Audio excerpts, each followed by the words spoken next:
Mes ieškome ramybės. Mes jos siekime, mes jos norime, mes ją randame. Yra dalykai, kurie mus džiugina. Man patinka grybauti, patinka miškas, patinka gamta. Paukščiai čiulba, medžiai ošia. Turėjau vietą, nuostabią vietą. Eglinėlis, auga raudonikiai, nuvažiuoji, prisipjauni, reikia pro šakas brautis, bet tai man nesutrukdydavo džiaugtis ir mėgautis mišku. Vienas tik nuvažiuoju, nei grybų, nei miško. Ir tiesą pasakysiu, nei ramybės, nei džiaugsmo toj vietoj jau nėra. Aš palieku jums ramybę, duodu jums savo ramybę, ne kaip pasaulis duoda. Aš jums duodu. Taigi yra tai, ką viešpats atneša.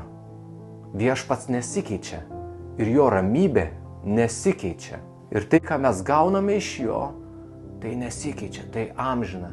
Tai yra jo karalystės dalis. Šis pasaulis keičiasi, bet tai, kas ateina iš viešpatės, ateina iš dangaus, jo karalystė į mano širdį, tai nesikeičia. Kai Jėzus atėjo prie Jeruzalės ir tarė, o kad tu nors šiandien suprastum, kas atneša ramybę. Viešpats atneša ramybę į gyvenimus.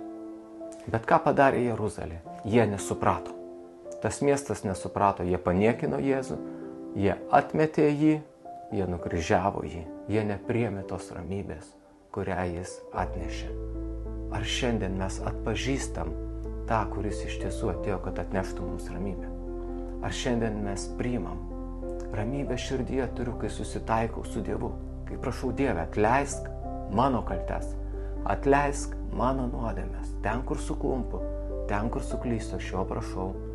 Jis man atleidžia, iš kur žinau, nes jo ramybė ateina į mano širdį. Ir nepriklausomai kokios situacijos aplink, aš tai turiu širdyje, nes esu taikoje su viešpačiu. Ir Jėzus taip pat nori atnešti tą ramybę į tavo širdį, kad tu su juo susitaikytum, kad tu paprašytum, Jėzau, atleisk man mano nuodėmes. Ir jis tau suteiks tą ramybę, ne kaip pasaulis duoda, bet tikrą ramybę dėl to, kad esi taikoje su viešpačiu ir išliks su juo.